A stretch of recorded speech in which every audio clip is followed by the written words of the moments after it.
Welcome to Vasundhara Tamil channel. இன்றைக்கி வந்து watermelon juice எப்படி பண்ணுறதுன்னு நான் பண்ணி காட்ட போகிறேங்க. வாங்க வீடியோக்குள்ளே போகலாம். நல்லா இந்த பழத்தை வந்து நல்லா 2 வாட்டி வாஷ் பண்ணிக்கோங்க.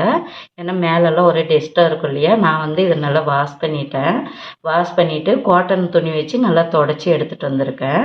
இப்போ வந்து நம்ம இதை கட் பண்ணிக்கலாங்க.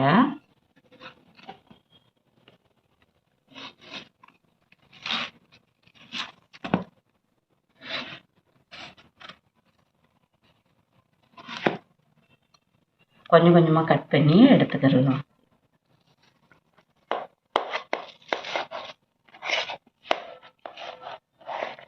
இப்படி ரவுண்டு ஷேப்பில் இப்படி கட் பண்ணி எடுத்துக்கோங்க.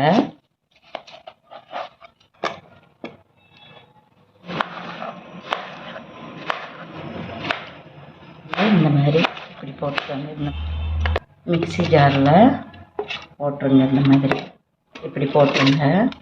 ஃப்ரெஷ்ஷாக வீட்லேயே நம்ம பண்ணுறதுனால நல்லா இருக்குங்க. 2 பீஸில் பாருங்கள், நம்ம இந்த மாதிரி கட் பண்ணி போட்டதில் மிக்ஸி ஜாரு நம்பிடுச்சு. இது இப்போ நம்ம தனியாக எடுத்துடலாம். இப்போ இந்த லெமன் ஜூஸ் வந்து இப்படி பிழிஞ்சு விட்டுக்கோங்க. 1/2 லெமன் பிழிஞ்சு விட்டுக்கோங்க.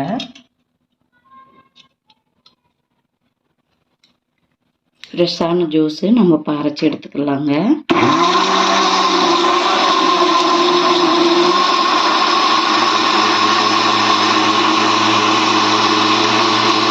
இப்படி ஒரு பாத்திரம் எடுத்துக்கோங்க. இந்த மாதிரி வடிகட்டுறதுக்கு ஒரு சன்னி எடுத்துக்கோங்க.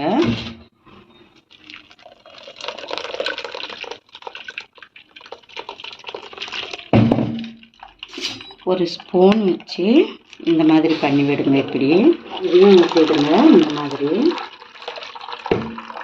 ஸ்பூன் வச்சு நீங்கள் இந்த மாதிரி பண்ணுறதுனால, வடிகட்டுறதுனால இந்த விரையெல்லாம் இதுலேயே நின்று போயிடும். பாருங்கள், சன்னிலேயே நின்று போயிடும்.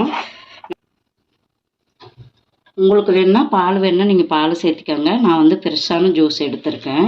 ஃப்ரெஷ்ஷான ஜூஸ் எடுக்கணுன்னாக்கா நம்ம வந்து சர்க்கரையெல்லாம் சேர்த்துக்கூடாது. நேச்சுரலாகவே நம்ம ஜூஸ் இப்படி எடுத்துக்கணும்.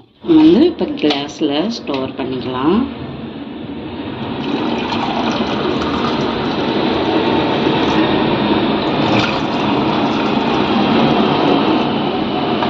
எவ்வளோ ஜூஸ், பாதி பழம் தாங்க போட்டேன். பாருங்கள் எவ்வளோ ஜூஸ் மிச்சம் ஆகிடுச்சு.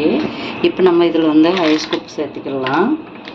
ஐஸ் குப் சேர்த்துனோம்னா தான் நல்லா கூலிங்காக இருக்கும் குடிக்கிறதுக்கு.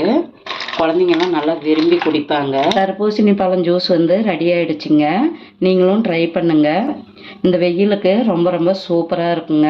எல்லாருக்குமே பிடிக்குங்க. தர்பூசணி பழம் ஜூஸ் வீடியோ உங்களுக்கு பிடிச்சிருந்துச்சின்னா சப்ஸ்கிரைப் பண்ணுங்கள், ஷேர் பண்ணுங்கள், லைக் பண்ணுங்கள், கமெண்ட் பண்ணுங்கள்.